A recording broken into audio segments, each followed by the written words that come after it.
ไปจับปูจับปูติดแขนนะแต่แล้วสวัสดีค่ะวันนี้ซอยที่บ้านน้องปกป้องน้ำเริ่มท่วมแล้วนะคะเนื่องจากฝนตกต่อเนื่องเป็นอาทิตย์เลยวันนี้ปกป้องนะคะจะนำสวิงแล้วก็ถังตักน้ำไปตักปูกันนะคะไปดูว่าวันนี้เราจะจับปูได้กี่ตัวไปกันไปกันไปกันเจอปูไม่เอ่ยเอ็งเจอปูน่ากลัวจังเลยตัวอะไรกิ้งก่าใช่กิ้งก่าที่ไหนล่ะก่าไส้เดือนใช่ไหมจะจับกิ้งก่าไม่ต้องจับนะครับน่ากลัวมากเลยตัวอะไรเนี่ยไส้เดือนหรือว่างูดินใช่ไหมเนี่ยใช่งูดินหรือเปล่างูดินจับไม่จับน่ากลัวงูดิน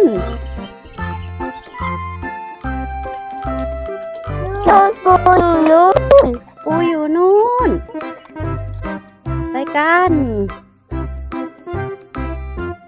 โอ้โห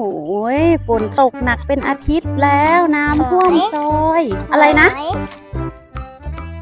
อะไรนะครับหอยไหนหอยหอยโอ้โหนี่หอยเชอร์รี่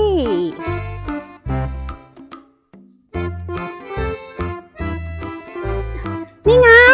เจอแล้วปูนี่ไงปกป้องเจอหรือยังเจอแล้วยังไงพี่ไปแล้วปูมา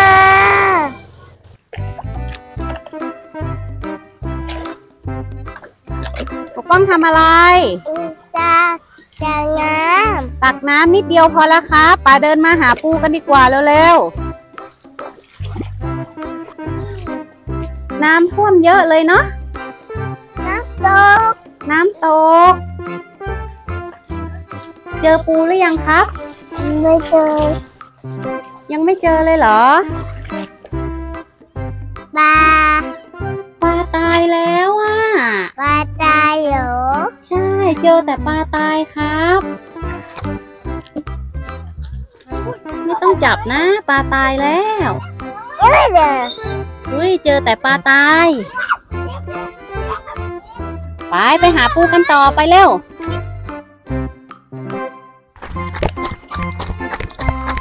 ได้ปูไหมครับได้ปูไม่ได้ปูเลย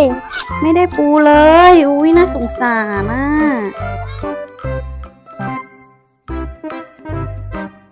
วันนี้น้องปกป้องจับปูไม่ได้เลยสักตัวเพราะว่าน้ำไหลค่อนข้างจะเชี่ยวน้ำไหลแรงมากนะคะเลยจับปูไม่ได้เลยเดี๋ยววันนี้คุณแม่กับน้องปกป้องขอตัวไปหาปูก่อนแล้วพบกันใหม่ในคลิปหน้านะคะสำหรับวันนี้ขอตัวลาไปแล้วค่ะบ๊ายบายค่ะ